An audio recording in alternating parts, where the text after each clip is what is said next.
সমুদ্র সৈকতে ছেলে আমাকে দিল অবাক করা প্রপোজাল, বলল আম্মু আমি তোমাকে বিয়ে করতে চাই। আমার চোখে সমুদ্র ভেসে গেল। ছেলে আমাকে নিয়ে কক্সবাজার ঘুরতে গেল। হোটেলে ঘর বুক করতে গিয়ে ছেলে বলায় দুটো সিঙ্গেল বেড দিল। ছেলে মানতে চাইল না, বলল একটা ডাবল বেড দিতে। আমি লজ্জিত হলাম। হোটেল রুমে ঢুকে ছেলে আমাকে জড়িয়ে ধরে বলল, মা আমি এতদিন লুকিয়ে রেখেছি, আর পারছি না। আমি তোমাকে একজন স্ত্রী হিসেবে চাই।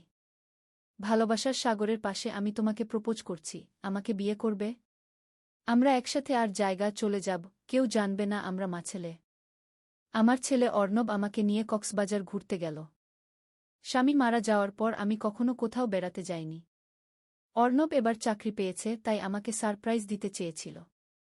মা হোটেলে চেক ইন করব, চলো, অর্ণব বলল। আমরা হোটেলে গেলাম। রিসেপশনে গিয়ে অর্ণব বলল, একটা রুম চাই। আপনারা কি কাপল? রিসেপশনিস্ট জিজ্ঞেস করল। না, আমরা ছেলে, আমি বললাম। ঠিক আছে, তাহলে আমরা আপনাদের দুটো সিঙ্গেল বেডের রুম দিচ্ছি, রিসেপশনিস্ট বলল। না, আমরা একটা ডাবল বেড চাই, অর্ণব বলল। আমি অবাক হয়ে তার দিকে তাকালাম। অর্ণব, দুটো সিঙ্গেল বেডই ভালো গু। না মা, আমরা একটা ডাবল বেড নিব, অর্ণব জোর দিয়ে বলল। আমি লজ্জায় মুখ নিচু করলাম। রিসেপশনিস্ট অদ্ভুত দৃষ্টিতে আমাদের দিকে তাকাল। হোটেল রুমে ঢুকতেই দেখি একটা বড় ডাবল বেড। অর্ণব দরজা বন্ধ করে আমাকে পেছন থেকে জড়িয়ে ধরল। অর্ণব, এসব কি করছিস? আমি তার বাহু সরাতে চেষ্টা করলাম। মা আমি এতদিন লুকিয়ে রেখেছি, আর পারছি না। অর্ণব আমাকে ঘুরিয়ে দিল। আমরা মুখোমুখি দাঁড়ালাম। কি লুকিয়ে রেখেছিস? আমি ভয়ে জিজ্ঞেস করলাম। মা আমি তোমাকে একজন স্ত্রী হিসেবে চাই। অর্ণব আমার চোখের দিকে তাকাল। ভালোবাসার সাগরের পাশে আমি তোমাকে প্রপোজ করছি, আমাকে বিয়ে করবে? আমি অবাক হয়ে তার দিকে তাকিয়ে রইলাম। কি বলছিস তুই? আমি তোর মা। আমি জানি মা। অর্ণব আমার হাত ধরল। কিন্তু আমি তোমাকে অন্যভাবেও দেখি। আমরা একসাথে অন্য জায়গায় চলে যাব, কেউ জানবে না আমরা ছেলে গু। এই গল্পটি সম্পূর্ণ শুনলে আপনাদের পানি অটোমেটিক বের হয়ে যাবে, সো যত দ্রুত সম্ভব হাতের কাছে টিস্যু নিয়ে বসে পড়ো। বিছানার চাদর যেন নষ্ট না হয় সেটা সম্পূর্ণ খেয়াল রাখার অনুরোধ জানিয়ে গল্পটি এখন শুরু করব। তার আগে সর্বশেষ অনুরোধ, দয়া করে এমন পানি বের করার গল্প নিয়মিত শুনতে আমাদের চ্যানেলটি সকলেই সাবস্ক্রাইব করুন। ধন্যবাদ। হ্যালো বন্ধুরা, আমার নাম অনামিকা দাস। আমার বয়স ৪২ বছর। আমার স্বামীর নাম সুদীপ্ত দাস, বয়স ৪৫ বছর। আমাদের দুই সন্তান, সৌরভ আর অনুপমা। সৌরভ ১৯ বছর বয়সী, কলেজে পড়ে। অনুপমা ১২ বছর বয়সী, স্কুলে যায়। সেদিন সকালটা শুরু হয়েছিল একদম স্বাভাবিকভাবেই। আমি রোজকার মতো ঘুম থেকে উঠে সকালের কাজকর্ম সেরে নাস্তা বানাচ্ছিলাম। সৌরভ তখন বাথরুমে, আর অনুপমা তার ঘরে স্কুলের জন্য তৈরি হচ্ছিল। সুদীপ্ত বারান্দায় দাঁড়িয়ে চা খাচ্ছিল। আমি জানতাম না যে এই সাধারণ সকালটাই আমার জীবনের মোড় ঘুরিয়ে দেবে। অনামিকা, আজ দুপুরে আমার একটা মিটিং আছে। একটু দেরি হবে বাড়ি ফিরতে, সুদীপ্ত জানাল। ঠিক আছে, আমি বললাম, খাবার রেখে যাব তোমার জন্য। সুদীপ্ত অফিসে চলে গেল। বাচ্চারাও স্কুল কলেজে গেল। বাড়িতে আমি একা। সেদিন বাড়িতে নিজের জন্য চা বানিয়ে বারান্দায় বসে পত্রিকা পড়ছিলাম। হঠাৎ একটা অচেনা নম্বর থেকে ফোন এলো। হ্যালো, আমি ফোন ধরলাম। অনামিকা দেবী, অপরিচিত একটা পুরুষ কণ্ঠ জিজ্ঞেস করল। হ্যাঁ বলুন। আপনার স্বামীর একটা দুর্ঘটনা হয়েছে কি? আমার হাত থেকে চায়ের কাপ পড়ে গেল। চায়ের গরম জল আমার পায়ে ছিটকে গেল, কিন্তু আমি সেই ব্যথা অনুভব করলাম না। কি হয়েছে? কোথায় আছে ও? আপনি শিগগিরই সিটি হাসপাতালে চলে আসুন গ। আমি মুহূর্তের মধ্যেই তৈরি হয়ে বেরিয়ে পড়লাম। ট্যাক্সি নিয়ে হাসপাতালের দিকে যাচ্ছি, কিন্তু ট্রাফিকে আটকে গেলাম। আমার বুকের ভিতর ভয়ে কেমন করছিল। ফোনে বারবার সেই নম্বরে কল করছিলাম, কিন্তু কেউ ধরছিল না। হাসপাতালে পৌঁছে আমি এমার্জেন্সি রুমে গেলাম। আমার স্বামী সুদীপ্ত দাস একটা দুর্ঘটনায় পড়েছে গি। আমি কাঁপা গলা রিসেপশনিস্টকে বললাম। হাসপাতালের লোকজন খোঁজাখুঁজি করে, মিসেস দাস, আমাদের এখানে এমন কোনো পেশেন্ট আসেনি আজ গু। আমি হতভম্ব হয়ে গেলাম। কিন্তু আমাকে ফোন করে বলা হয়েছিল গু। আমি আবার সেই নম্বরে ফোন করলাম। এবার ধরল। কে আপনি? আমার স্বামী কোথায়? আমি চিৎকার করে উঠলাম। আপনার স্বামী আমাদের কাছে, ওপাশ থেকে কেউ বলল। আপনি যদি তাকে ফিরে পেতে চান তাহলে আমাদের নির্দেশ মতো চলুন গু। আমার শরীর হিম হয়ে গেল। স্বামীকে কিছু করবেন না, আমি কাঁদো কাঁদো হয়ে বললাম। আমাদের কথা শুনুন, ভদ্রলোক বলল। আপনার বাড়িতে ফিরে যান এবং আপনার বেডরুমের আলমারির পেছনে লুকানো সিন্দুক খুলুন। সেখান থেকে একটা লাল রঙের ডায়েরি বের করুন। সেটা নিয়ে সার্কিট হাউসের সামনে আসুন। একা আসবেন। 1 ঘণ্টার মধ্যে ফোন কেটে গেল। আমার মাথাটা ঘুরছিল। সিন্দুক? আলমারির পেছনে? আমি তো জানতামই না এরকম কিছু আছে। আমি দ্রুত বাড়ি ফিরলাম। আলমারি সরিয়ে দেখি সত্যিই দেয়ালে একটা ছোট সিন্দুক। আমি কিভাবে খুলব? কি পাসওয়ার্ড হতে পারে? আমি আমাদের বিয়ের তারিখটা দিয়ে চেষ্টা করলাম। না, খুলল না। আমাদের জন্মদিন? না, তাও না। তারপর আমি সৌরভের জন্মদিন দিলাম, সিন্দুকটা খুলে গেল। ভিতরে একটা লাল ডায়েরি, কিছু কাগজপত্র আর একটা পিস্তল। আমি অবাক হয়ে গেলাম। এগুলো কি সুদীপ্তর? আমার স্বামী কি সত্যিই এইসব লুকিয়ে রেখেছিল আমার থেকে? আমি কাঁপা হাতে ডায়েরিটা নিলাম। এবার সিদ্ধান্ত নিতে হবে। আমি কি এই ডায়েরি নিয়ে অপহরণকারীদের কাছে যাব? পুলিশে খবর দেব? ফোনটা আবার বাজল। ডায়েরিটা পেয়েছেন? আপনি ভুলে যাবেন না আপনার স্বামীর জীবন আপনার হাতে গু। আমি ঠিক করলাম আমি অপহরণকারীদের সাথে দেখা করতে যাব। কিন্তু তার আগে আমি ডায়েরির পাতাগুলো উল্টে দেখলাম। যা দেখলাম তাতে আমি স্তম্ভিত হয়ে গেলাম। সুদীপ্ত, আমার স্বামী, যাকে আমি 15 বছর ধরে চিনি বলে মনে করতাম, সে আসলে একজন গুপ্তচর। ডায়েরির প্রথম পাতা লেখা ছিল, mission code, black Orion. Agent number, খাস 259। কভার নাম, সুদীপ্ত দাস কুয়ের পরে তারিখ অনুযায়ী এন্ট্রি ছিল, কোড নাম, মিটিং সময়, টার্গেট। আমি আমার জীবনে কখনো এত বিশ্বাসঘাতকতা অনুভব করিনি। আমার যে সংসারটা সত্য ভেবে গড়েছিলাম সেটা কি আসলে একটা মিথ্যা? আমাদের বিয়ে, আমাদের সন্তান, আমাদের ভালোবাসা, সবই কি একটা মিশনের অংশ ছিল? আমি হতাশায় ডায়েরিটা বন্ধ করতে যাচ্ছিলাম যখন এক পাতায় আমার নাম চোখে পড়ল। সেখানে লেখা ছিল, অনামিকা সম্পর্কে আর ভাবা যাবে না। মিশনের জন্য যা করার করেছি। কিন্তু এখন সত্যিই ভালোবেসে ফেলেছি। কিভাবে বলবো যে আমি কে? কিভাবে বলবো যে আমি শুরুতে তাকে ব্যবহার করেছিলাম কেবল তার বাবার কাছে পৌঁছাতে? কিন্তু এখন আমি ওকে ছাড়া বাঁচতে পারব না গি। এই লাইনগুলো পড়ে আমার চোখে জল এসে গেল। তাহলে আমাদের সম্পর্কের শুরুটা মিথ্যা হলেও এখন সে আমাকে সত্যিই ভালোবাসে? কিন্তু আমার বাবার সাথে কি সম্পর্ক? আমার বাবা ছিলেন একজন উচ্চপদস্থ সরকারি কর্মকর্তা। তিনি কয়েক বছর আগে মারা গেছেন। আমার সাথে সুদীপ্তর প্রথম দেখা হয়েছিল বাবার অফিসের এক অনুষ্ঠানে। সুদীপ্ত কি তখন থেকেই মিশনে ছিল? আমার কাছে কোনো উত্তর ছিল না, কিন্তু স্বামীকে বাঁচাতে হবে। আমি ডায়েরি নিয়ে বেরিয়ে পড়লাম সার্কিট হাউসের দিকে। সার্কিট হাউসের সামনে পৌঁছে আমি দেখি একটা কালো গাড়ি দাঁড়িয়ে আছে। আমি যেই এগিয়ে গেলাম গাড়ির দরজা খুলে গেল। ভিতরে আসুন মিসেস দাস, কি গাড়ির ভিতর থেকে কেউ বলল। আমি গাড়িতে উঠলাম। আমার সামনে বসা লোকটির মুখে ছিল একটা মাস্ক। গাড়ি চলতে শুরু করল। ডায়েরিটা দিন, লোকটি হাত বাড়িয়ে বলল। আগে আমার স্বামীকে দেখতে চাই, আমি দৃঢ়তার সাথে বললাম। লোকটি হাসল। সাহস আছে আপনার। আপনার স্বামী নিরাপদেই আছেন, চিন্তা করবেন না। আমরা তাকে কিছু প্রশ্ন করছি মাত্র। আমি তবুও ডায়েরিটা দিলাম না। প্রথমে আমার স্বামী গু। আচ্ছা ঠিক আছে, লোকটি মাথা নাড়ল। তবে মনে রাখবেন আপনি যা জেনেছেন তা ভুলে যাওয়াই ভালো। আপনার স্বামী, বা বলতে পারেন ক্যাপ্টেন সুদীপ্ত শর্মা, দেশের জন্য অনেক গুরুত্বপূর্ণ কাজ করেছেন। আপনার সুরক্ষার জন্যই আপনাকে সত্য থেকে দূরে রাখা হয়েছিল গু। ক্যাপ্টেন সুদীপ্ত শর্মা? আমার স্বামীর আসল নাম পর্যন্ত আলাদা। কিন্তু লোকটি বলছে যে সুদীপ্ত দেশের জন্য কাজ করছে। তাহলে কি সে কোনো খারাপ লোক নয়? কিন্তু তাহলে কেন আমার কাছ থেকে এত কিছু লুকিয়ে রাখল? গাড়ি ঘুরপাক খেয়ে শহরের বাইরে চলে গেল। আমরা একটা পুরনো বাড়ির সামনে এসে থামলাম। লোকটি আমাকে নামতে বলল। ভিতরে ঢুকে আমি দেখলাম সুদীপ্ত।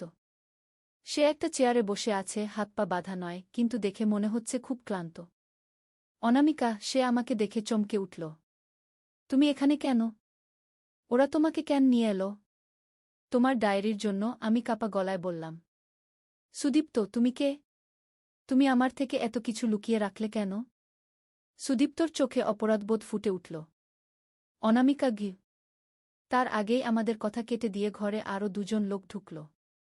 একজন ছিল মাঝবয়সী, কিন্তু দেখে মনে হয় খুব শক্তিশালী। অন্যজন একটু বয়স্ক, চোখে খুব তীক্ষ্ণ দৃষ্টি। মিসেস দাস, বয়স্ক লোকটি বলল, আপনার ডায়েরিটা আমাদের দিন। আমরা আপনার স্বামীকে ছেড়ে দেব গো। আগে আমাকে বলুন আপনারা কারা? আমি জিজ্ঞেস করলাম। আমার স্বামীকে? কেন সে আমার কাছে সব লুকিয়ে রেখেছিল? আমি ইন্সপেক্টর জেনারেল রায়, বয়স্ক লোকটি বলল। আপনার স্বামী আমাদের সংস্থার একজন শীর্ষ এজেন্ট। আপনার বাবা আমাদের সাথে সম্পর্কিত একটি গুরুত্বপূর্ণ প্রজেক্টে কাজ করতেন। তিনি মারা যাওয়ার আগে আমাদের একটি ডিভাইসের ফর্মুলা দিয়ে গিয়েছিলেন, অ্যান্টিগ্র্যাভিটি ডিভাইস। কিন্তু ফর্মুলার অর্ধেকটাই আমাদের দিয়েছিলেন। বাকি অর্ধেক আপনার কাছে আছে, সেই লাল ডায়েরিতে গু। আমি অবাক হয়ে তাকিয়ে রইলাম। আমার বাবা একটা অ্যান্টিগ্র্যাভিটি ডিভাইসের ফর্মুলা তৈরি করেছিলেন? আমি কিছুই জানতাম না। আমার এজেন্টের কাজ ছিল আপনার পরিবারের কাছাকাছি থেকে সেই ফর্মুলা খুঁজে বের করা। তাই ক্যাপ্টেন শর্মাকে আপনার সাথে বিয়ে দেওয়া হয়েছিল, ইন্সপেক্টর বলল। আমার বুকে যেন বাজ পড়ল। আমার সাথে সুদীপ্তর বিয়েটাও কি তাহলে মিশনের অংশ ছিল? কিন্তু আমি জানি না কোনো ফর্মুলা সম্পর্কে। সুদীপ্ত উঠে দাঁড়াল। স্যার, ফর্মুলাটা ডায়েরিতে নেই। অনামিকাও জানে না এ ব্যাপারে। আমি 15 বছর ধরে খুঁজেছি। আমার মনে হয় দাস আসলে ফর্মুলাটা নষ্ট করে দিয়েছিলেন গু। ইন্সপেক্টর জোরে টেবিলে আঘাত করলেন। আমরা শেষ পর্যন্ত অলরেডি ওই ফর্মুলার রিক্রিয়েশন করতে পেরেছি। কিন্তু আমাদের প্রতিপক্ষরাও পারেনি তা নিশ্চিত করতে হবে। সেই কারণেই ডায়েরিটা চাই। এমন সময় হঠাৎ জোরে শব্দ হল। কেউ যেন বাড়ির মূল দরজায় ধাক্কা দিচ্ছে। ইন্সপেক্টর আর অন্য লোকটি বাইরে বেরিয়ে গেল। আমি সুদীপ্তর দিকে তাকালাম। সব মিথ্যা? আমাদের বিয়ে? আমাদের ভালোবাসা? সুদীপ্ত আমার হাত ধরল। না, অনামিকা। হ্যাঁ, আমি একজন গুপ্তচর। হ্যাঁ, শুরুতে আমাকে ফর্মুলা খুঁজে বের করার জন্য নিয়োগ করা হয়েছিল। কিন্তু তোমাকে দেখার পর আমি সত্যিই তোমাকে ভালোবেসে ফেলেছিলাম। আমি আমার বসকে বলেছিলাম যে ফর্মুলা খুঁজে পাইনি। সত্যি কথা হলো, আমি তোমাকে হারাতে চাইনি গি। আমি তার চোখে তাকালাম। সেখানে সত্যি অনুভূতি দেখতে পেলাম। কিন্তু কেন এতদিন বললে না? কারণ আমি জানতাম তুমি আমাকে ক্ষমা করবে না। আর আমি সত্যিই চেয়েছিলাম তোমার সাথে একটা স্বাভাবিক জীবন, সুদীপ্ত বলল। অনামিকা, তোমাকে আমি সত্যিই ভালোবাসি গি। বাইরে থেকে গুলির শব্দ ভেসে আসল। সুদীপ্ত আমাকে জড়িয়ে ধরল। শোনো, আমাদের এখান থেকে বেরোতে হবে। শত্রু সংস্থা এখানে এসেছে। তারা ফর্মুলা চায়। আমি তো জানি না কোনো ফর্মুলা, আমি চেঁচিয়ে উঠলাম। তারা বিশ্বাস করবে না, সুদীপ্ত বলল। আমাদের বাচ্চাদের কাছে পৌঁছাতে হবে। তাদের নিয়ে নিরাপদ জায়গায় যেতে হবে। আমরা ঘরের পেছনের জানালা দিয়ে বেরিয়ে পড়লাম। সেখানে একটা জিপ দাঁড়িয়েছিল। সুদীপ্ত গাড়ির চাবি বের করল। তুমি গাড়ি চালাতে পারো? আমি অবাক হয়ে জিজ্ঞেস করলাম। সুদীপ্ত হাসল। আমি অনেক কিছুই পারি যা তুমি জানো না আগে। আমরা গাড়িতে উঠে পড়লাম। সুদীপ্ত গাড়ি স্টার্ট দিয়ে দ্রুত রাস্তায় নামিয়ে নিল। আমি পেছন ফিরে দেখলাম কয়েকজন লোক আমাদের পিছু নিয়েছে। এরা কারা? আমি ভয়ে জিজ্ঞেস করলাম। আন্তর্জাতিক স্পাই রিং, সুদীপ্ত বলল। তারা তোমার বাবার ফর্মুলা চায়। অ্যান্টিগ্র্যাভিটি ডিভাইস যদি ভুল হাতে পড়ে, গোটা বিশ্ব বিপদে পড়বে গু। আমরা শহরের দিকে ছুটছিলাম, পেছনে দুটো কালো গাড়ি। সুদীপ্ত দক্ষতার সাথে গাড়ি চালিয়ে তাদের এড়িয়ে যাচ্ছিল। আমি এই নতুন সুদীপ্তকে চিনতে পারছিলাম না। অনুপমা স্কুলে আর সৌরভ কলেজে, আমি বললাম। কোনটায় আগে যাব? অনুপমা, সুদীপ্ত বলল। সে ছোট। সৌরভ নিজেকে রক্ষা করতে পারবে গু। আমরা অনুপমার স্কুলের দিকে গাড়ি ঘুরালাম। পেছনের গাড়ি এখনও আমাদের ফলো করছে। হঠাৎ একটা বুলেট এসে আমাদের গাড়ির পেছনের কাচ ভাঙল। সুদীপ্ত আমাকে নিচু হতে বলল। তোমার কাছে কি অস্ত্র আছে? আমি জিজ্ঞেস করলাম, নিজের কথা শুনে নিজেই অবাক হয়ে গেলাম। সুদীপ্ত গাড়ির গ্লাভ বক্স খুলে একটা পিস্তল বের করল আর আমার হাতে ধরিয়ে দিল। জানি না তুমি এটা ব্যবহার করতে পারো কিনা গে।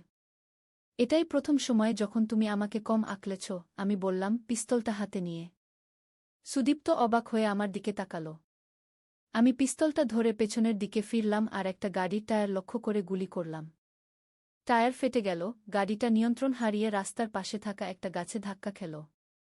সুদীপ্ত চমকে গেল। তুমি গুলি চালাতে জানো? আমার বাবা আমাকে শিখিয়েছিলেন। জানতাম না কেন, এখন বুঝতে পারছি। আমরা অনুপমার স্কুলে পৌঁছে গেলাম। সুদীপ্ত অফিসে ঢুকে গেল। আমাদের মেয়ে অনুপমাকে নিয়ে যেতে হবে। ফ্যামিলি ইমার্জেন্সি, সুদীপ্ত বলল। স্কুলের শিক্ষক অনুপমাকে নিয়ে এলেন। সে আমাদের দেখে ছুটে এলো।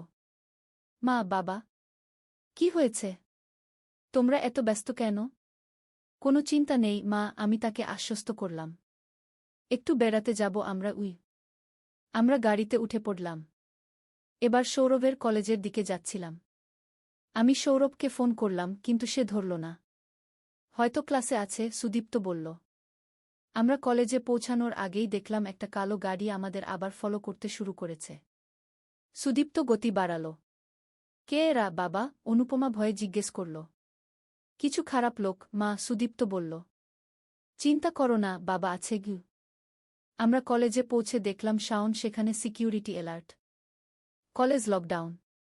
কি হয়েছে? আমি পাশের একজন ছাত্রকে জিজ্ঞেস করলাম। কয়েকজন সশস্ত্র লোক কলেজে ঢুকেছে, ছাত্রটি বলল। আমার হৃৎপিণ্ড থেমে গেল। সৌরভ, আমি চিৎকার করে উঠলাম। সুদীপ্ত আমাকে জড়িয়ে ধরল। ওরা সৌরভকে নিতে এসেছে। ওরা জানে যে আমাদের বাচ্চারা তোমার বাবার রক্ত বহন করে। কি? সেই মুহূর্তে আমাদের ফোন বাজল। হ্যালো, আমি ভয়ে ভয়ে বললাম। মা, ওপাশে সৌরভের কণ্ঠ। মা, কিছু লোক আমাকে ধরে নিয়ে এসেছে। তারা বলছে তোমাকে ফোন করতে। তারা বলছে তোমার কাছে একটা ডায়েরি আছে, সেটা তাদের দিতে হবে। আমার হাত থেকে ফোন পড়ে যাচ্ছিল, সুদীপ্ত ধরে নিল। সৌরভ, আমি তোমার বাবা বলছি। তুমি কোথায় আছো? তোমার আশেপাশে কি দেখতে পাচ্ছ? আমি জানি না বাবা। একটা ঘরে আছি। কোনো জানালা নেই। পরের কণ্ঠটা ছিল অন্য কারো। মিস্টার দাস, বা বলা উচিত ক্যাপ্টেন শর্মা। ডায়েরিটা যদি চান তাহলে বন্দরে আসুন। একা আসবেন? ফোন কেটে গেল। সুদীপ্ত আমার দিকে তাকাল। আমাকে যেতে হবে গু। না, আমি বললাম। এটা একটা ফাঁদ। আমরা পুলিশে খবর দেব। পুলিশ কিছু করতে পারবে না। এটা আন্তর্জাতিক স্পাই রিং। আমাকে যেতেই হবে, সুদীপ্ত বলল। কিন্তু আমি একা যাব না। আমাদের টিম আছে গি। সুদীপ্ত ফোন করে একটা কোড বলল। কয়েক মিনিটের মধ্যেই একটা ভ্যান এসে থামল আমাদের পাশে। 3 জন সশস্ত্র লোক নামল। ক্যাপ্টেন, তাদের একজন সুদীপ্তকে স্যালুট করল। মেজর, সুদীপ্ত উত্তর দিল। আমার ছেলেকে ধরে নিয়েছে। বন্দরে আছে। আমাদের একটা প্ল্যান লাগবে গি। অনুপমা ভয়ে কাঁপছিল। আমি তাকে কাছে টেনে নিলাম। ভয় পেও না মা। বাবা সৌরভকে ফিরিয়ে আনবে গি। সুদীপ্ত অন্য এজেন্টদের সাথে প্ল্যান করছিল। আমি ভাবছিলাম আমার পুরো জীবনটাই একটা মিথ্যার উপর দাঁড়িয়েছিল। কিন্তু এখন মিথ্যার আড়ালে লুকানো সত্যটাকে মেনে নিতে হবে। আমার ছেলে বিপদে। অনামিকা, সুদীপ্ত আমার কাছে এলো। আমি জানি তুমি আমার উপর বিশ্বাস হারিয়েছ। কিন্তু আমাকে একবার বিশ্বাস করো। আমি সৌরভকে ফিরিয়ে আনব গু। আমি তার হাত ধরলাম। আমি তোমার সাথে যাব। না, তুমি অনুপমাকে নিয়ে নিরাপদ জায়গায় যাও। আমি মাথা নাড়লাম। ওরা আমার বাচ্চাকে নিয়েছে সুদীপ্ত। আমি যাব। সুদীপ্ত জানত যে আমাকে বোঝানো যাবে না। ঠিক আছে। অনুপমাকে মেজর গুপ্তর সাথে পাঠাব। সে নিরাপদে থাকবে। আমরা যাব সৌরভকে বাঁচাতে গু। সুদীপ্ত অনুপমাকে বোঝাল। মা, তুমি মেজর গুপ্তর সাথে যাও। আমরা দাদাকে নিয়ে আসব। অনুপমা কেঁদে উঠল। না বাবা, আমি তোমাদের সাথে যাব। এটা বিপজ্জনক মা, আমি বললাম। ওকে আদর করে। তুমি নিরাপদে থাকো। আমরা সৌরভকে নিয়ে আসব। অনেক বোঝানোর পর অনুপমা মেজর গুপ্তর সাথে গেল। তারা অন্য রাস্তা দিয়ে রওনা হল। আমরা বন্দরের দিকে গাড়ি নিলাম। রাস্তায় আমি সুদীপ্তকে জিজ্ঞেস করলাম, আমার বাবার কাজ সম্পর্কে তুমি কি জানো? তোমার বাবা একজন মহান বিজ্ঞানী ছিলেন, সুদীপ্ত বলল। তিনি অ্যান্টিগ্র্যাভিটি ডিভাইস তৈরি করতে প্রায় সফল হয়েছিলেন। কিন্তু তিনি জানতেন যে এটা ভুল হাতে পড়লে ভয়ানক হতে পারে। তাই ফর্মুলার অর্ধেক তিনি সরকারকে দিয়েছিলেন আর অর্ধেক লুকিয়ে রেখেছিলেন গু। আর তুমি এসেছিলে সেই অর্ধেক খুঁজতে, আমি বললাম। সুদীপ্ত মাথা নাড়ল। হ্যাঁ, আমি তোমার বাবার বাড়িতে চাকরি নিয়েছিলাম। সেখানে তোমার সাথে দেখা। তোমার বাবা মারা যাওয়ার পর আমার এজেন্সি ভাবল তোমার সাথে ঘনিষ্ঠ হয়ে আমি ফর্মুলা খুঁজে পেতে পারি। আমার চোখে জল এসে গেল। তাই আমাকে বিয়ে করেছিলে? সুদীপ্ত দীর্ঘশ্বাস ফেলল। হ্যাঁ, কিন্তু অনামিকা, আমি সত্যিই তোমাকে ভালোবেসে ফেলেছিলাম প্রথম দেখাতেই গিয়ে। আমি আর কিছু বললাম না। আমাদের গাড়ি বন্দরের দিকে ছুটে চলল। এখন প্রধান লক্ষ্য ছিল সৌরভকে বাঁচানো। আমার অনুভূতির হিসাব পরে করা যাবে। বন্দরে পৌঁছে আমরা দেখলাম একটা পুরনো গুদাম। চারপাশে লোকজন কেউ নেই। অন্য এজেন্টরা আমাদের পেছনে পেছনে এসেছিল, তারা গুদামের চারপাশে ছড়িয়ে পড়ল। আমি ভিতরে যাচ্ছি, সুদীপ্ত বলল। তুমি এখানে অপেক্ষা করো।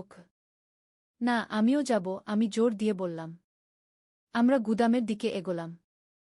সামনের দরজা খোলা ছিল। আমরা ভিতরে ঢুকতেই কেউ আমাদের দিকে আলো ফেলল। ক্যাপ্টেন শর্মা, মিসেস দাস, স্বাগতম, একটা কণ্ঠ ভেসে এল।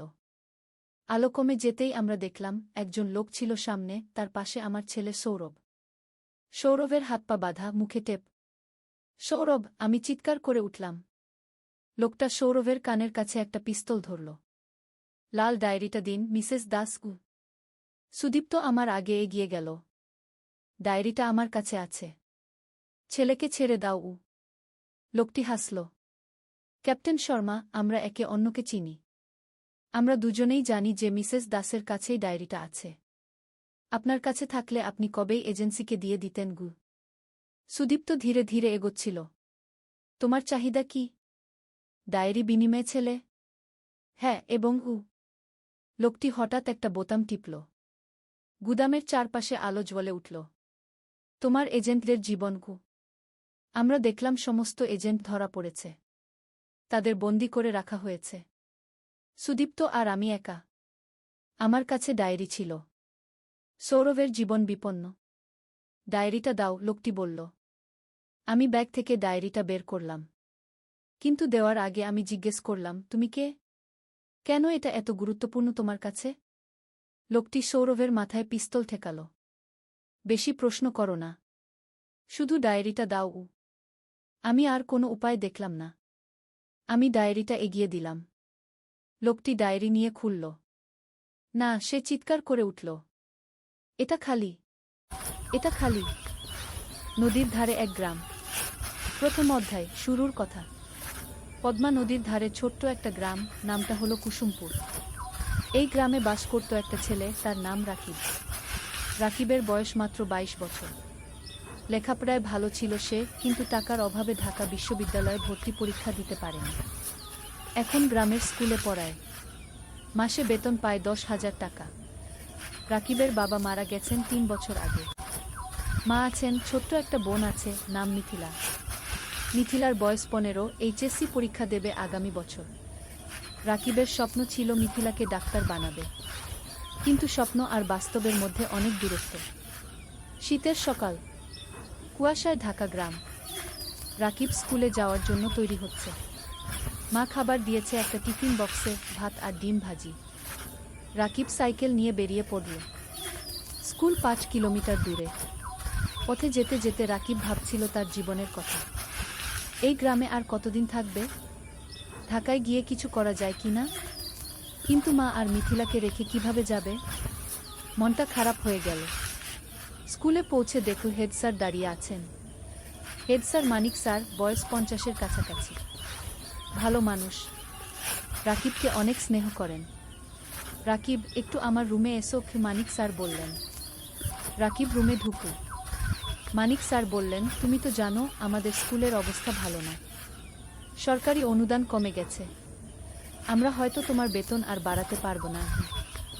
রাকিবের মনটা ভেঙে গেল, কিন্তু সে কিছু বলল না। শুধু মাথা নেড়ে বলল, বুঝতে পারছি স্যার। তবে একটা খবর আছে, মানিক স্যার বললেন। শুনেছি জেলা শহরে একটা এনজিও শিক্ষক খুঁজছে, বেতন ভালো, 15,000 টাকা। তুমি চাইলে আবেদন করতে পারো। রাকিব একটু ভাবল। জেলা শহর মানে প্রায় 30 কিলোমিটার দূরে, রোজ যাওয়া আসা করা মুশকিল, থাকতে হবে সেখানে। স্যার, আমি ভেবে দেখি। রাকিব বলল। ক্লাস শুরু হলো। রাকিব বাচ্চাদের বাংলা পড়াচ্ছে। ছোট্ট ছোট্ট মুখ, সবাই মন দিয়ে শুনছে। রাকিব ভাবল, এই বাচ্চাদের ছেড়ে কিভাবে যাবে?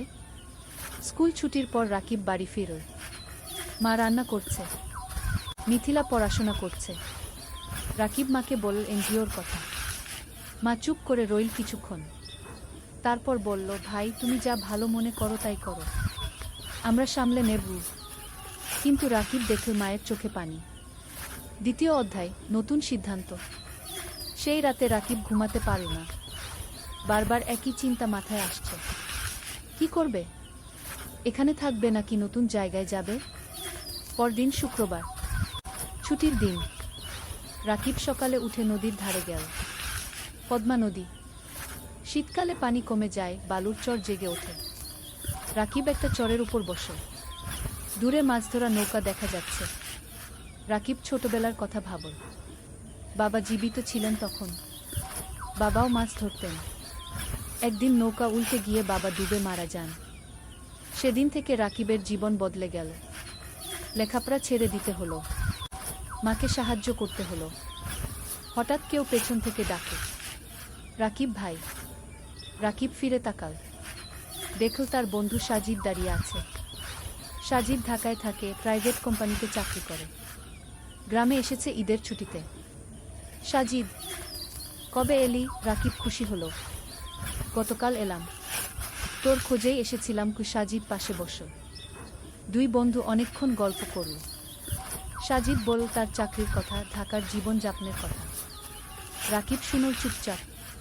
তারপর সাজিদ জিজ্ঞেস করল, তুই এই গ্রামে আর কতদিন পড়ে থাকবি? ঢাকায় চলে আয় না, আমি তোকে চাকরি খুঁজে দেব। রাকিব মাথা নাড়ল। মা আর মিথিলাকে রেখে কিভাবে যাব? ওদেরকে নিয়ে আয়, ঢাকায় ভাড়া বাসায় থাকবি। সাজিদ বলল, তোকে তো জানি, ঢাকায় এক রুম ভাড়া নিতে কত টাকা লাগে। আমার সামর্থ্য আছে। রাকিব তিক্ত হাসল। সাজিদ কিছু বলল না, সে জানে রাকিবের সমস্যা। দুপুরে রাকিব বাড়ি ফিরল। মা খাবার দিয়েছে, ভাত, ডাল আর একটা মাছ। রাকিব খেতে খেতে ভাবছিল, জীবনটা কেন এত কঠিন। খাওয়ার পর মিথিলা এল। ভাইয়া, আমার পরীক্ষার ফি দিতে হবে, 5,000 টাকা। রাকিবের মাথায় হাত। এই মাসে বেতন পাবে 10,000 টাকা। তার মধ্যে বাড়ি ভাড়া 3,000, মায়ের ওষুধ 2,000, খরচপাতি 3,000। পরীক্ষার ফি দেবে কোথা থেকে? চিন্তা করিস না, ব্যবস্থা হবে কি? রাকিব বলল। কিন্তু ব্যবস্থা হবে কিভাবে? রাকিব জানে না। সেই রাতে রাকিব মন স্থির করল, সে জেলা শহরে এনজিওর চাকরির জন্য আবেদন করবে। 15,000 টাকা হলে অনেক কিছু করা যাবে। তৃতীয় অধ্যায়, নতুন পথ। সোমবার সকালে রাকিব জেলা শহরে গেল। এনজিওর অফিস খুঁজে পেল। একটা 3তলা বিল্ডিং। ভেতরে ঢুকে নাম লিখল রিসেপশনে। কিছুক্ষণ পর ডাক পড়ল। একটা রুমে ঢুকল রাকিব। দেখল একজন ভদ্রমহিলা বসে আছেন, বয়স 40-এর কাছাকাছি, হাসি মুখ। বসুন। আপনার নাম? মহিলা জিজ্ঞেস করলেন। রাকিব। রাকিব হোসেন। আপনার সার্টিফিকেট? রাকিব ব্যাগ থেকে সার্টিফিকেট বের করে দিল। মহিলা দেখলেন। আপনি গ্রামে পড়ান? মহিলা জিজ্ঞেস করলেন। জি মাম, 3 বছর ধরে। ভালো, আমরা গ্রামের স্কুলে কাজ করি, আপনার অভিজ্ঞতা কাজে লাগবে। মহিলা আরও কিছু প্রশ্ন করলেন। রাকিব উত্তর দিল। তারপর মহিলা বললেন, ঠিক আছে, আমরা আপনাকে জানাব। 1 সপ্তাহের মধ্যে ফোন করব। রাকিব বের হয়ে এল। মনটা একটু হালকা লাগল, হয়তো চাকরি হবে। কিন্তু সমস্যা হলো অন্য জায়গা। রাকিব গ্রামে ফিরে দেখল মা অসুস্থ হয়ে পড়েছে, জ্বর হয়েছে। ডাক্তার ডেকে আনতে হলো। ডাক্তার ওষুধ লিখে দিল। ওষুধের দাম 1,000 টাকা। রাকিবের পকেটে ৫ টাকা ছিল। বাকি ৫ টাকা ধার করতে হলো পাশের বাড়ির কাকার কাছে। মা শুয়ে শুয়ে বলল, ভাই তুমি জেলা শহরে চাকরি নিও না, আমরা এখানে থাকি। না মা, তোমার চিকিৎসার জন্য টাকা লাগবে, মিথিলার পড়াশোনার জন্য টাকা লাগবে, আমাকে ভালো চাকরি করতে হবে কি? রাকিব বলল।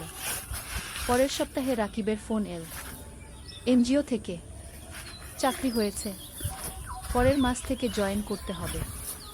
রাকিব খুশি হলো, কিন্তু সাথে সাথে চিন্তাও হলো, জেলা শহরে থাকবে কোথায়? বাসা ভাড়া নিতে হবে, সেই টাকা কোথায়?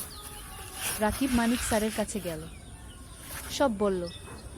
মানিক স্যার শুনলেন, তারপর বললেন, তুমি চিন্তা করো না, আমার জেলা শহরে একটা ছোট্ট ফ্ল্যাট আছে, খালি পড়ে আছে, তুমি সেখানে থাকতে পারো, প্রথম ৩ মাস ভাড়া লাগবে না। রাকিবের চোখে পানি এল। স্যার আপনি তুমি ভালো ছেলে, তোমার উন্নতি হোক এটাই চাই। মানিক স্যার হাসলেন। রাকিব স্যারের পা ছুঁয়ে সালাম করল। চতুর্থ অধ্যায়, জেলা শহরে নতুন জীবন।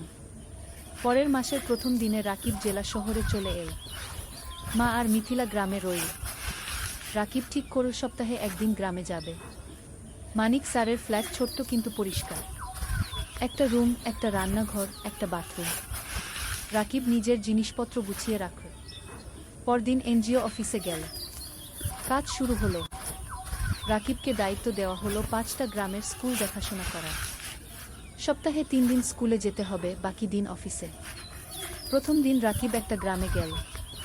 স্কুলটা খুবই খারাপ অবস্থায়, ছাদ দিয়ে পানি পড়ে, বেঞ্চ ভাঙা, শিক্ষক মাত্র ২ জন, ছাত্রছাত্রী প্রায় ১৫০।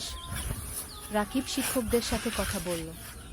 তারা বলল অনেক সমস্যার কথা, বেতন কম, সরকারি সাহায্য নেই, অনেক বাচ্চা স্কুল ছেড়ে দিয়েছে। রাকিব বুঝল এখানে অনেক কাজ করার আছে। সে মনস্থির করে ভালোভাবে কাজ করবে। সন্ধ্যায় রাকিব ফ্ল্যাটে ফিরল। একা একা রান্না করল, ভাত আর ডিম ভাজি। খেয়ে শুয়ে পড়ল। মায়ের কথা মনে পড়ল, মিথিলার কথা মনে পড়ল। রাকিব মাকে ফোন করল। মা কেমন আছো? ভালো আছি, তুমি খেয়েছো? মা জিজ্ঞেস করল। হ্যাঁ মা, তুমি ওষুধ খেয়েছো তো? খেয়েছি। মিথিলা পড়াশোনা করছে, তুমি চিন্তা করো না। ফোন রেখে রাকিব ঘুমিয়ে পড়ল। দিন যাচ্ছে, রাকিব কাজে মন দিচ্ছে। সে দেখছে স্কুলগুলোর অবস্থা ধীরে ধীরে ভালো হচ্ছে। এনজিও থেকে সাহায্য আসছে, নতুন বেঞ্চ এসেছে, ছাদ মেরামত হয়েছে, শিক্ষকদের ট্রেনিং দেওয়া হচ্ছে। রাকিব খুশি, তার মনে হচ্ছে সে কিছু ভালো কাজ করছে।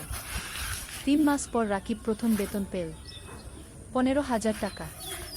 রাকিব সাথে সাথে ১০,০০০ টাকা মাকে পাঠিয়ে দিল। বাকি ৫,০০০ টাকা দিয়ে নিজের খরচ চালাবে। মা ফোন করে কাঁদল, ভাই তুমি এত টাকা পাঠালে তোমার কি হবে?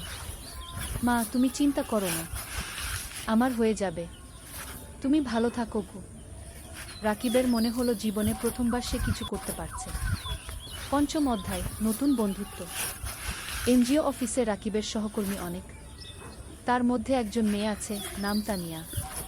তানিয়া ঢাকা থেকে এসেছে, লেখাপড়া করেছে ঢাকা বিশ্ববিদ্যালয়ে, খুব মেধাবী, কিন্তু গ্রামের মানুষের জন্য কাজ করতে চায়, তাই এনজিওতে জয়েন করেছে। তানিয়া আর রাকিব প্রায় একসাথে মাঠে কাজ করে, স্কুলে যায়, শিক্ষকদের সাথে কথা বলে, বাচ্চাদের পড়ায়। ধীরে ধীরে তানিয়া আর রাকিবের মধ্যে বন্ধুত্ব হলো। তানিয়া রাকিবকে অনেক কিছু শেখায়, কিভাবে প্রজেক্ট প্ল্যান করতে হয়, কিভাবে রিপোর্ট লিখতে হয়, কিভাবে মানুষের সাথে কথা বলতে হয়। রাকিব তানিয়াকে শেখায় গ্রামের জীবন সম্পর্কে, গ্রামের মানুষের সমস্যা সম্পর্কে, কিভাবে তাদের সাহায্য করা যায়। একদিন তানিয়া রাকিবকে জিজ্ঞেস করল, তুমি কি বিয়ে করেছ? রাকিব হেসে বলল, না, বিয়ের কথা ভাবার সময় নেই, এখন পরিবারের দায়িত্ব আছে। তোমার পরিবার কেমন? তানিয়া জিজ্ঞেস করল। রাকিব তার মা আর মিথিলার কথা বলল, বাবার মৃত্যুর কথা বলল, কিভাবে সে সংসার চালাচ্ছে সেই কথা বলল। তানিয়া শুনো চুপচাপ। তারপর বলল, তুমি খুব সাহসী। রাকিব কিছু বলল না, শুধু হাসল।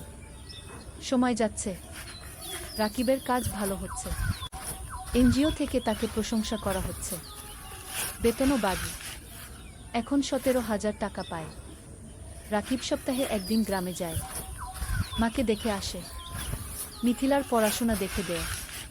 মিথিলা এখন কলেজে পড়ছে, সে ডাক্তার হতে চায়।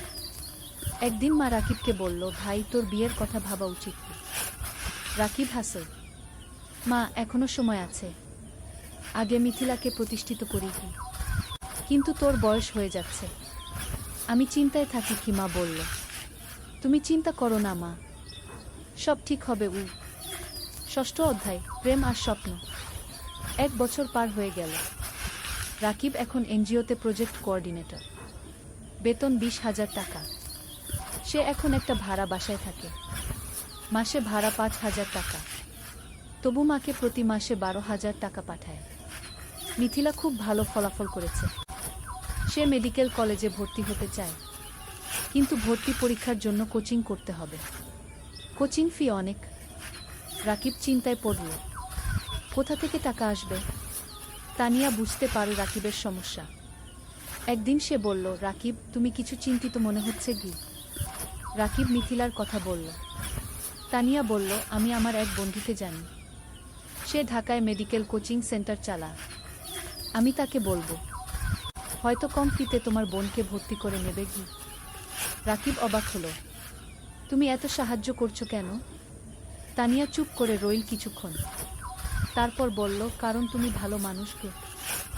রাকিব কিছু বলল না, কিন্তু মনের ভেতর একটা অনুভূতি হলো। পরের সপ্তাহে তানিয়া তার বন্ধুর সাথে রাকিবের কথা হলো। বন্ধু রাজি হলো মিথিলাকে অর্ধেক ফিতে ভর্তি করতে। রাকিব খুশিতে আত্মহারা, সে তানিয়াকে ধন্যবাদ দিল বারবার। তানিয়া হেসে বলল, ধন্যবাদ না, একটা ট্রিট দাও। রাকিব তানিয়াকে নিয়ে গেল একটা রেস্টুরেন্টে। দুজন একসাথে খাবার খেল, অনেক গল্প করল, হাসল। খাওয়ার পর বাইরে বের হয়ে তানিয়া বলল, রাকিব আমি তোমাকে একটা কথা বলতে চাই। বলো। তানিয়া একটু থেমে বলল, আমি তোমাকে ভালোবাসি। রাকিব স্তব্ধ হয়ে গেল, কি বলবে বুঝতে পারল না। তানিয়া বলল, আমি জানি এটা হঠাৎ শোনাচ্ছে, কিন্তু 1 বছর ধরে তোমার সাথে কাজ করছি, তোমার চরিত্র, তোমার পরিবারের প্রতি দায়িত্ববোধ, তোমার সততা, সব কিছু দেখেছি। তুমি আমার মনে জায়গা করে নিয়েছ। রাকিব কিছুক্ষণ চুপ করে রইল, তারপর বলল, তানিয়া আমি জানি না কি বলবো। তুমি ঢাকার মেয়ে, উচ্চশিক্ষিত, আমি একজন সাধারণ গ্রামের ছেলে, আমার পরিবার গরিব, আমার অনেক দায়িত্ব আছে। তানিয়া রাকিবের হাত ধরল, এগুলো আমার কাছে কোনো সমস্যা নয়, আমি তোমাকে চাই, তোমার টাকা বা স্ট্যাটাস নয়। রাকিবের চোখে পানি এল। তানিয়া আমি তোমাকে কিছু দিতে পারবো না। তুমি আমাকে ভালোবাসা দিতে পারবে, সততা দিতে পারবে, এটাই যথেষ্ট। রাকিব তানিয়ার দিকে তাকাল, তারপর বলল, আমিও তোমাকে ভালোবাসি, কিন্তু ভয় পাচ্ছি। কিসের ভয়। তানিয়া জিজ্ঞেস করল। ভয় পাচ্ছি তোমার পরিবার রাজি হবে না, ভয় পাচ্ছি আমি তোমাকে সুখী করতে পারব না। তানিয়া হাসল, আমার পরিবার আমাকে বিশ্বাস করে, আমি যদি খুশি থাকি তারা খুশি থাকবে, আর তুমি আমাকে সুখী করতে পারবে কিনা সেটা সময় বলবে, আমরা একসাথে চেষ্টা করব। সেই রাতে রাকিব ঘুমাতে পারল না, সারা রাত তানিয়ার কথা ভাবল। জীবনে প্রথমবার কেউ তাকে এভাবে ভালোবাসে। 7ম অধ্যায়, বাধা আর চ্যালেঞ্জ।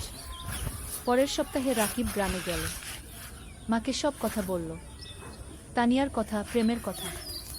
মা শুনো চুপচাপ, তারপর বলল, মেয়ে কেমন। খুব ভালো মা, তুমি তাকে দেখলে পছন্দ করবে কি, তার পরিবার রাজি হবে। আমরা তো গরিব। মা চিন্তিত হলো। তানিয়া বলেছে তার পরিবার তাকে বিশ্বাস করে, সমস্যা হবে না। মিথিলা খুশি হলো, ভাইজা তুমি বিয়ে করছো, আমি ভাবির সাথে দেখা করব। রাকিব হাসে, হ্যাঁ রে, তোকে নিয়ে যাব ঢাকায়। কিন্তু সমস্যা এল অন্য দিক থেকে। তানিয়া তার বাবা মাকে রাকিবের কথা বলল। প্রথমে তারা খুশি হলো, কিন্তু যখন জানো রাকিব একজন এনজিও কর্মী, বেতন মাত্র 20,000 টাকা, তখন তারা আপত্তি করল। তানিয়ার বাবা বললেন, তানিয়া, তুমি ঢাকা বিশ্ববিদ্যালয় থেকে পাস করেছ, তুমি একজন ভালো চাকরিজীবী ছেলে পাবে, এই ছেলে তোমাকে কি দেবে? তানিয়া বলল, বাবা, আমি টাকার জন্য বিয়ে করছি না, আমি রাকিবকে ভালোবাসি। ভালোবাসা দিয়ে সংসার চলে না কি? তানিয়ার মা বললেন, বাবা, মা, রাকিব খুব সৎ এবং পরিশ্রমী, সে তার পরিবারের জন্য অনেক কষ্ট করছে, এরকম মানুষ এখন কমই আছে কি? তানিয়া বোঝানোর চেষ্টা করল, আমরা সময় চাই, আমরা ছেলেটাকে দেখতে চাই কি? তানিয়ার বাবা বললেন। তানিয়া রাকিবকে ফোন করে সব বলল। রাকিব শুনল, তারপর বলল, আমি জানতাম এটা হবে গু, তুমি হাল ছেড়ে দিও না, আমি তাদের বোঝাব। তানিয়া বলল। পরের মাসে রাকিব ঢাকায় গেল। তানিয়ার বাবা মার সাথে দেখা করল। তারা রাকিবকে অনেক প্রশ্ন করল।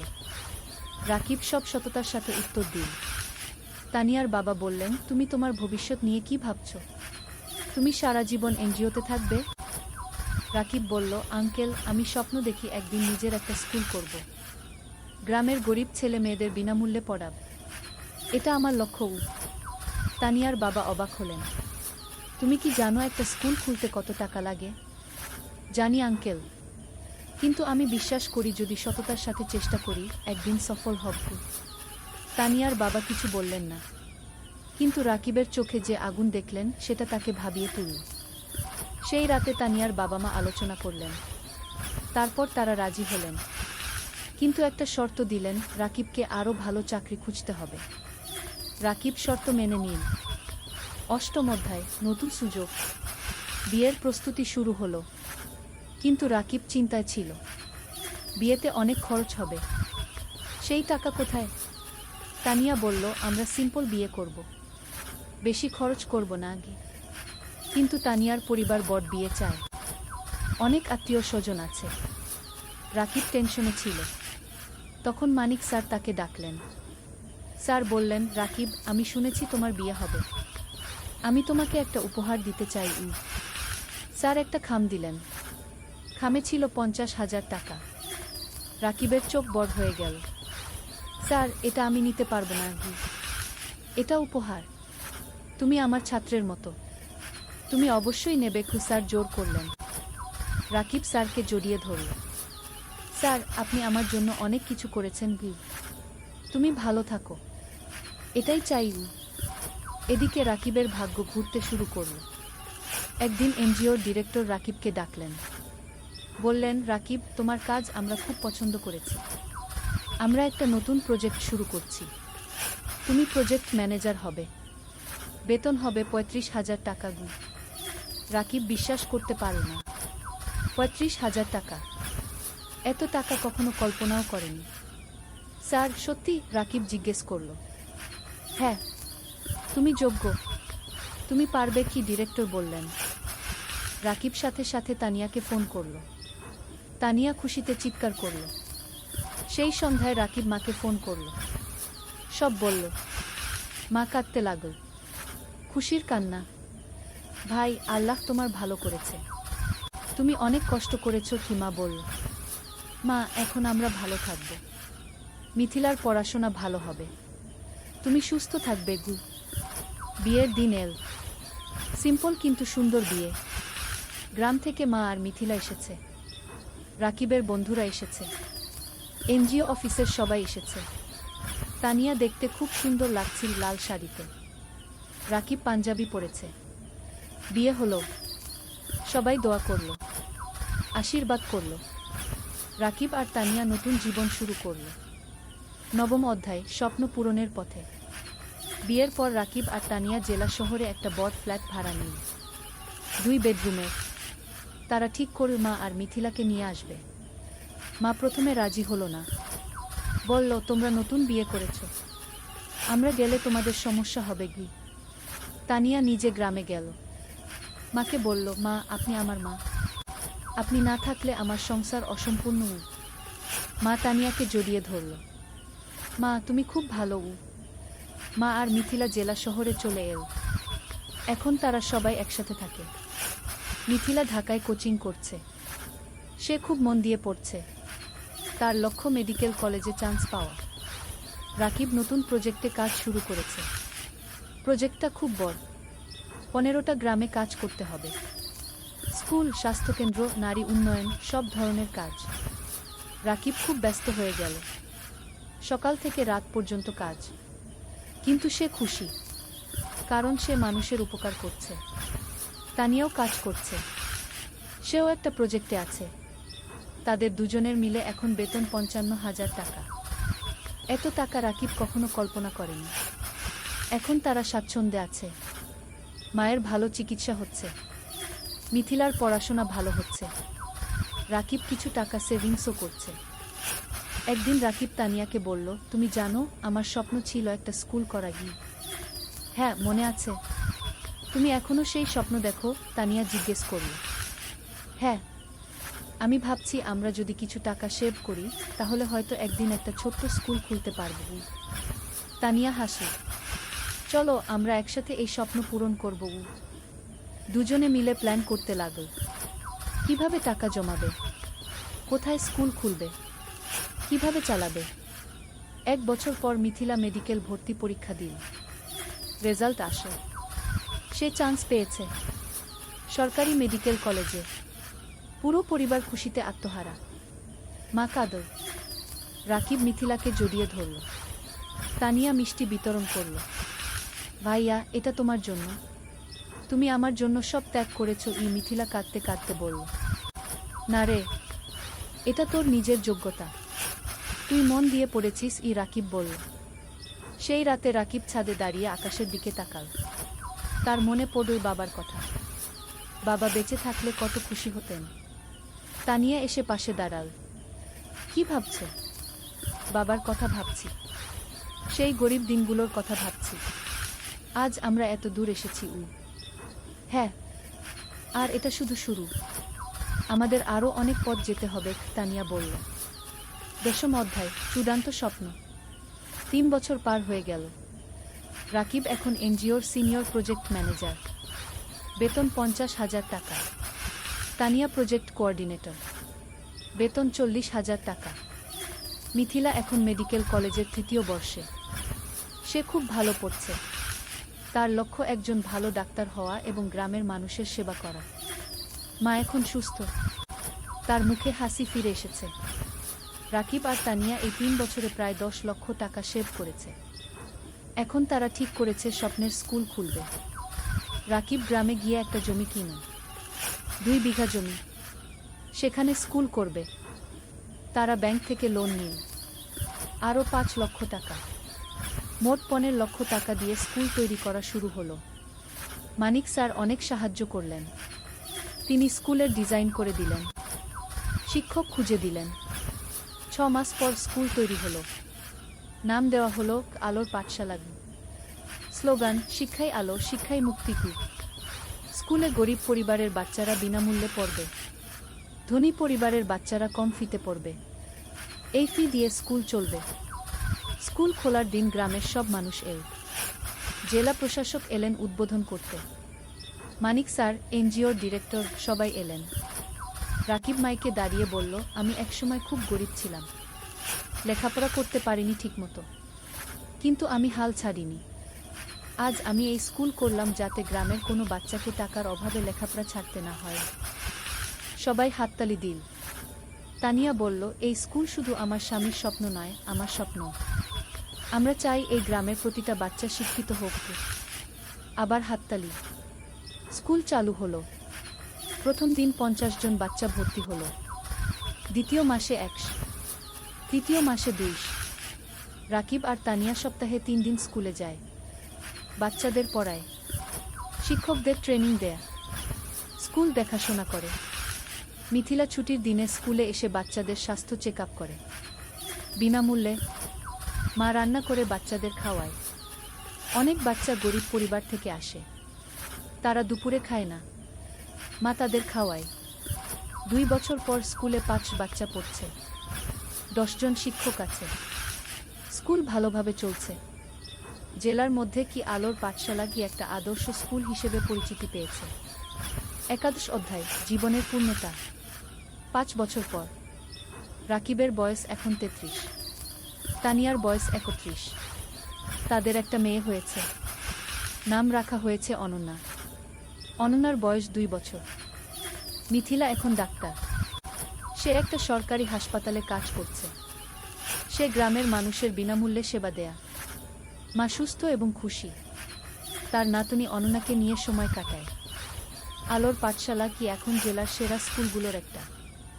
এখানে 1000 বাচ্চা পড়ছে, 20 জন শিক্ষক আছে।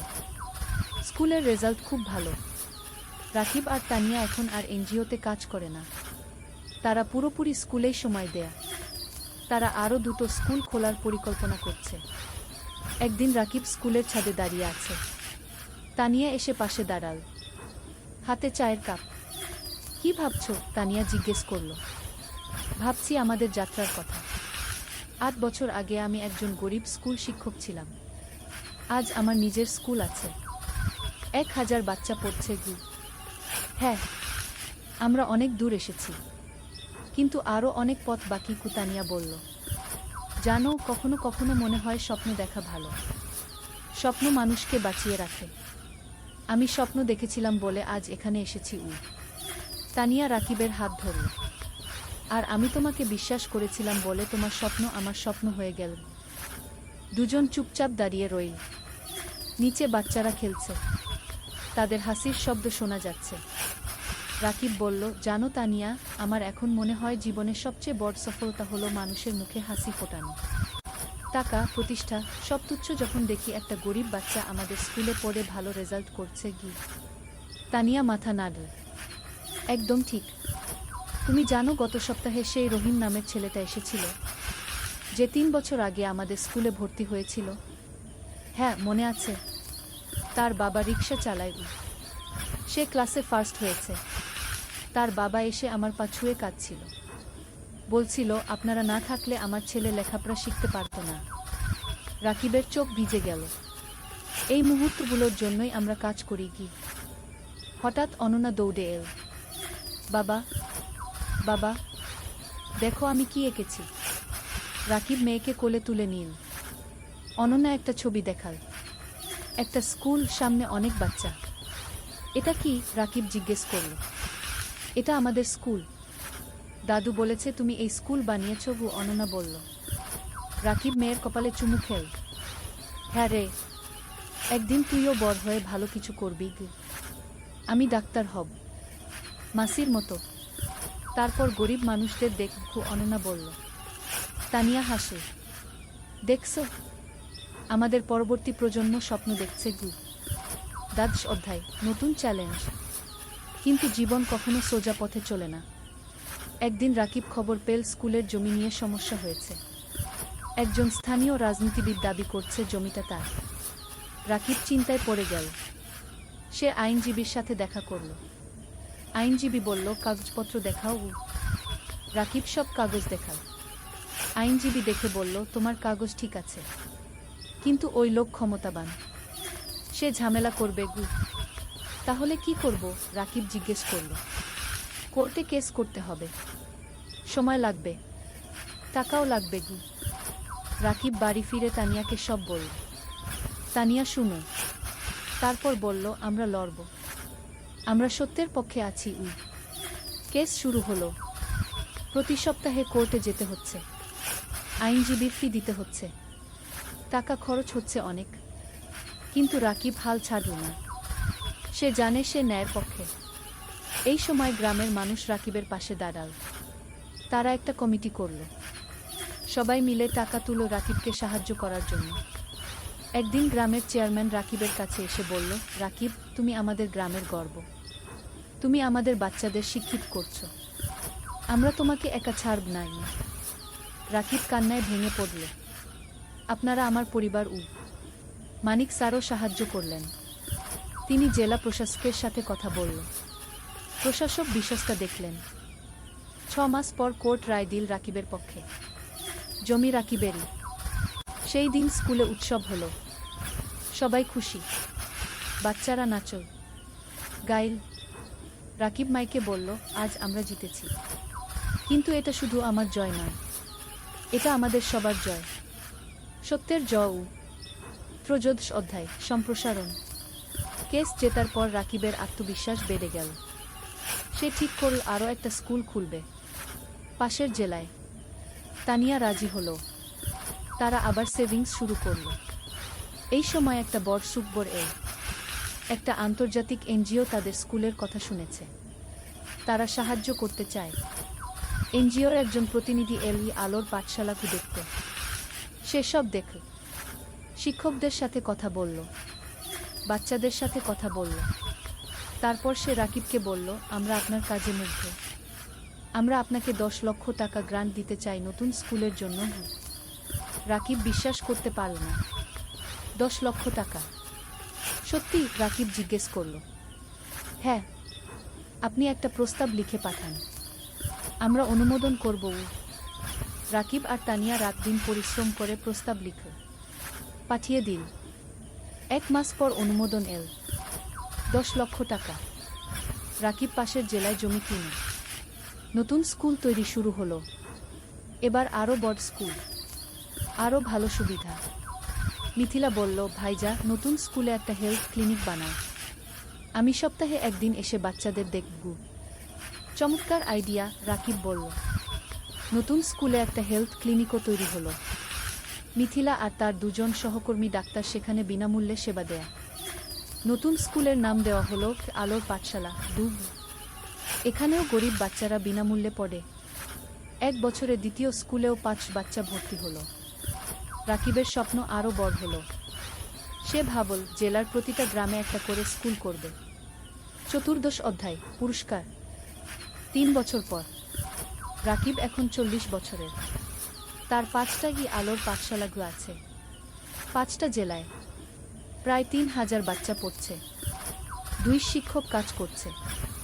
একদিন রাকিব একটা ফোন পেল, ঢাকা থেকে, শিক্ষা মন্ত্রণালয় থেকে।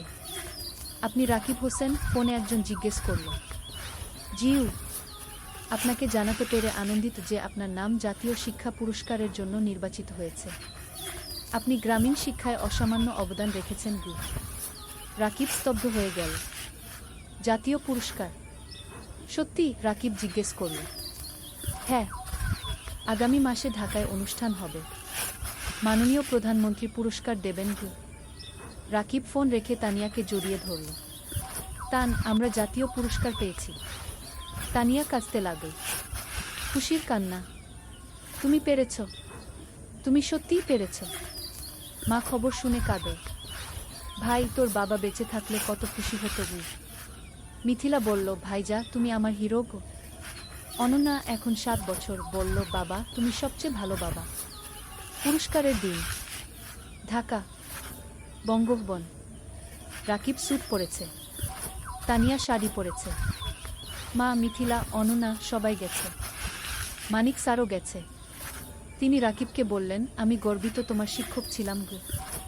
অনুষ্ঠানে অনেক মানুষ। রাকিবের নাম ডাকা হলো। সে মঞ্চে উঠল।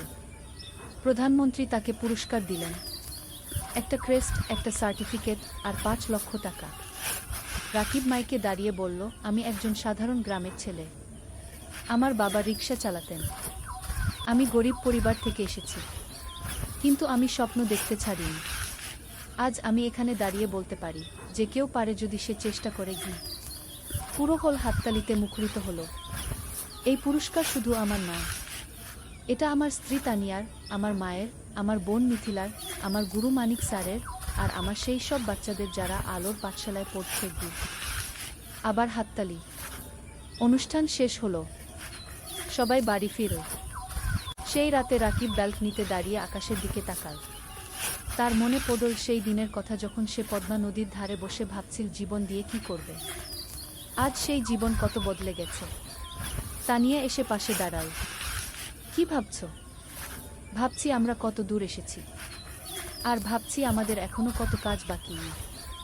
হ্যাঁ, আমাদের স্বপ্ন এখনো শেষ হয়নি, তানিয়া বলল। ৫০ অধ্যায় উত্তরাধিকার। আরও 5 বছর কেটে গেল। রাকিবের বয়স এখন ৪৫। তার 10টা আলোর পাঠশালাগু আছে 10টা জেলায়। ৬,০০০ বাচ্চা পড়ছে। 4 শিক্ষক কাজ করছে। মিথিলা এখন একজন সফল ডাক্তার। সে নিজের একটা হাসপাতাল খুলেছে, গরিব মানুষদের বিনামূল্যে চিকিৎসা দেয়। অনন্যা এখন 12 বছর। সে আলোর পাঠশালাতেই পড়ছে। সে খুব মেধাবী। তার স্বপ্ন শিক্ষক হওয়া, বাবার মতো। মা এখন অনেক বয়স্ক, কিন্তু সুস্থ। সে নাতিনাতনীদের নিয়ে সময় কাটায়। হ্যাঁ, রাকিবের এখন 2 সন্তান। অনন্যার পরে একটা ছেলে হয়েছে, নাম অনির্বাণ, বয়স 5 বছর। রাকিব এখন একটা বড় শিক্ষা প্রতিষ্ঠানের প্রতিষ্ঠাতা। তার কাজের স্বীকৃতি সারা দেশে। বিদেশ থেকেও মানুষ আসে তার স্কুল দেখতে। কিন্তু রাকিব এখনো সেই সাধারণ মানুষই আছে। সে নিজে স্কুলে যায়, বাচ্চাদের পড়ায়, তাদের সাথে খেলে। একদিন একজন সাংবাদিক রাকিবকে ইন্টারভিউ করতে এল। সে জিজ্ঞেস করল, আপনার সাফল্যের রহস্য কি? রাকিব হেসে বলল, রহস্য বলে কিছু নেই, শুধু 3টা জিনিস: স্বপ্ন, পরিশ্রম আর সততা। আপনার ভবিষ্যৎ পরিকল্পনা? আরও 20টা স্কুল খুলব, প্রতিটা জেলায়, যাতে কোনো বাচ্চা শিক্ষা থেকে বঞ্চিত না হয়। আপনি কি রাজনীতিতে আসবেন? অনেকে বলছে আপনি দেশের জন্য অনেক করতে পারবেন। রাকিব মাথা নাড়ল। না, আমি শিক্ষক থাকতে চাই, রাজনীতি আমার জায়গা নয়। সাংবাদিক আরও অনেক প্রশ্ন করল। রাকিব উত্তর দিল। সেই রাতে টিভিতে ইন্টারভিউ দেখানো হলো, পুরো দেশ দেখল। অনেক মানুষ অনুপ্রাণিত হলো রাকিবের গল্পে। পরের দিন রাকিবের ফোন বাজতে লাগল। অনেক মানুষ সাহায্য করতে চায়, ডোনেশন দিতে চায়, স্বেচ্ছাসেবক হতে চায়। রাকিব তানিয়াকে বলল, দেখছো, মানুষ ভালো কাজে এগিয়ে আসতে চায়, শুধু সুযোগ দরকার। তানিয়া বলল, হ্যাঁ, আর তুমি সেই সুযোগ তৈরি করেছ। শেষ অধ্যায়, জীবনের অর্থ। আরও 10 বছর পরের ঘটনা। রাকিবের বয়স এখন 55। চুলে পাক ধরেছে, কিন্তু চোখে এখনো সেই আগুন। তার এখন 25টা আলোর পাঠশালা আছে। 15,000 বাচ্চা পড়ছে, 1000-এর বেশি শিক্ষক কাজ করছে। মা আর বেঁচে নেই, 3 বছর আগে মারা গেছেন শান্তিতে। তার শেষ ইচ্ছা ছিল রাকিব যেন তার কাজ চালিয়ে যায়। রাকিব সেই ওয়াদা রেখেছে। মিথিলা এখন একজন প্রতিষ্ঠিত ডাক্তার। তার হাসপাতাল জেলার সেরা হাসপাতাল। সে বিয়ে করেছে একজন ইঞ্জিনিয়রকে। তাদের 2 সন্তান। অনন্যা এখন 22 বছর। সে শিক্ষক হয়েছে, আলোর পাঠশালাতেই পড়ায়। সে বাবার উত্তরসূরি। অনির্বাণ এখন 15 বছর। সে মেডিকেলে পড়তে চায়, মাসির মতো ডাক্তার হতে চায়। রাকিব এখন অনেক কম সময় অফিসে থাকে, বেশিরভাগ সময় বাচ্চাদের সাথে থাকে, গল্প বলে, গান শেখায়, জীবনের পাঠ দেয়। একদিন একটা বাচ্চা রাকিবকে জিজ্ঞেস করল, স্যার, আপনি এত কিছু করলেন কেন? আপনি তো ব্যবসা করে ধনী হতে পারতেন। রাকিব হাসে, বাবা, টাকা দিয়ে সব কিছু কেনা যায় না। আমি যখন দেখি তুমি ভালো রেজাল্ট করেছ, তখন যে আনন্দ পাই সেটা কোনো টাকায় কেনা যায় না। তাহলে জীবনের অর্থ কি স্যার? বাচ্চাটা জিজ্ঞেস করল। রাকিব একটু ভাবে, তারপর বলল, জীবনের অর্থ হলো অন্যের জীবনে আলো জ্বালানো। যদি তুমি একজন মানুষকেও সাহায্য করতে পারো, তাহলে তোমার জীবন সার্থক। বাচ্চাটা মাথা নাড়ল। আমিও আপনার মতো হতে চাই স্যার। রাকিব বাচ্চাটার মাথায় হাত বুলিয়ে দিল। তুমি আমার চেয়ে আরো ভালো হবে। সেই সন্ধ্যায় রাকিব আর তানিয়া তাদের বাড়ির ছাদে বসে আছে। সূর্য অস্ত যাচ্ছে, আকাশ লাল কুমলা রঙে রাঙানো। তানিয়া বলল, তুমি জানো, যখন প্রথম তোমাকে দেখেছিলাম তখন জানতাম না তুমি এত দূর যাবে। রাকিব হাসে, আমিও জানতাম না, কিন্তু তোমাকে পেয়েছিলাম বলে সম্ভব হয়েছে। না, তুমি পেরেছ তোমার ইচ্ছাশক্তি আর কঠোর পরিশ্রমের কারণে। আমি শুধু সাথে ছিলাম। তুমি শুধু সাথে ছিলে না, তুমি আমার শক্তি ছিলে, আমার অনুপ্রেরণা ছিলে। দুজন চুপচাপ বসে রইল। নিচে কি আলোর পাঠশালা দেখা যাচ্ছে, বাচ্চারা খেলছে। রাকিব বলল, জানো তানিয়া, আমি এখন শান্তিতে আছি। আমার মনে হয় আমি আমার জীবন দিয়ে কিছু অর্থবহ করতে পেরেছি। তুমি পেরেছ, তুমি হাজারো জীবন বদলে দিয়েছ। তানিয়া বলল। হঠাৎ অনন্যা এল। বাবা মা খাবার তৈরি। রাকিব উঠে দাঁড়াল। চলো তিনজন একসাথে নিচে নামল। পরিবার একসাথে বসে খাবার খেল, হাসে, গল্প করল। রাতে শোয়ার আগে রাকিব জানালার পাশে দাঁড়িয়ে বাইরে তাকাল। দূরে তারা জ্বলছে। রাকিব মনে মনে ভাবল, জীবন একটা যাত্রা, কখনো কঠিন, কখনো সহজ। কিন্তু যদি তুমি স্বপ্ন দেখো, যদি তুমি পরিশ্রম করো, যদি তুমি সৎ থাকো, তাহলে তুমি অবশ্যই সফল হবে। আর সবচেয়ে বড় সফলতা হলো যখন তুমি অন্যের জীবনে আলো জ্বালাতে পারো। রাকিব হাসে, তারপর বিছানায় শুয়ে পড়ল। গভীর ঘুমে তলিয়ে গেল। শান্তির ঘুম, পরিতৃপ্তির ঘুম। কারণ সে জানে তার জীবন সার্থক হয়েছে, তার স্বপ্ন পূরণ হয়েছে। আর এটাই জীবনের সবচেয়ে বড় পাওয়া।